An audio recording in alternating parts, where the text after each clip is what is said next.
सिंहासनगता नित्यं पद्माश्रितकरद्वया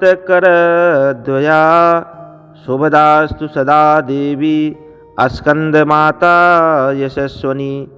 माँ दुर्गा जी के पांचवें स्वरूप को स्कंद माता के नाम से जाना जाता है। ये भगवान स्कंद कुमार कार्तिकेय नाम से भी जाने जाते हैं। ये प्रसिद्ध देवासुर संग्राम में देवताओं के सेनापति बने हुए थे। पुराणों में इन्हें कुमार और शक्तिधर कहकर इनकी महिमा का वर्णन किया गया है। इनका वाहन मयूर है, अतः इन्हें मयूर वाहन के नाम से भी जाना जाता है। इन्हीं भगवान स्कंद की माता होने के कारण माँ दुर्गा जी के इस पांचवें स्वरूप को स्कंद माता के नाम से जाना जाता है। इनकी उपासना नवरात्रि पूजा के पांचवें दिन की जाती है। इस दिन साधक का मन विशुद्ध चक्र में अवस्थित होता है। इनके विग्रह में भगवान स्कंद जी बाल रूप में इनकी गोद में बैठे हुए होते हैं। स्कंद मातृ स्वरूपिणी देवी की चार भुजाएं हैं। ये दाहिनी तरफ की ऊपर वाली भुजा से भगवान स्कंद को गोद में पकड़े हुए हैं और दाहिनी तरफ की नीचे वाली भुजा जो ऊपर की ओर उठी हुई है उसमें कमल पुष्प है।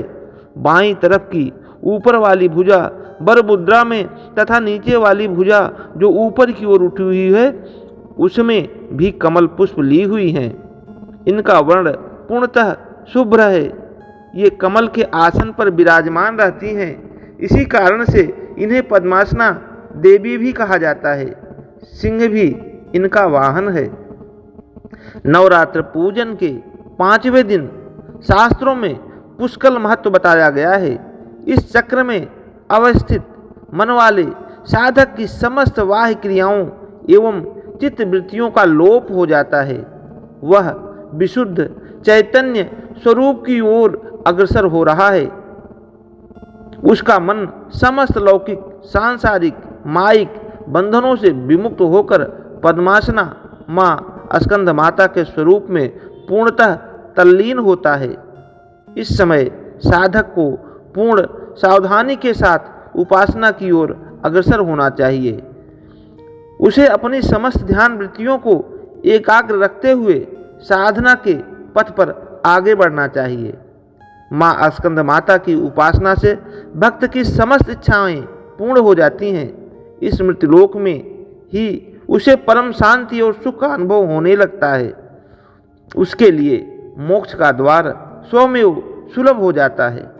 स्कंद माता की उपासना से बाल रूप स्कंद भगवान की उपासना भी स्वमेव हो जाती है।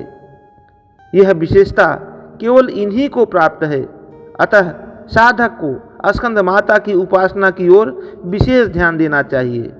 सूर्यमंडल की अधिष्ठात्री देवी होने के कारण इनका उपासक अलौकिक तेज एवं कांत से संपन्न हो जाता है।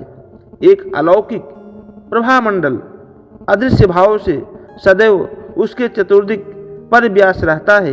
यह प्रभामंडल प्रतिक्षण उसके योगक्षेम का निर्वहन करता रहता है। अतः हमें एकाग्र भाव से मन को पवित्र रखकर माँ की शरण में आने का प्रयास करना चाहिए।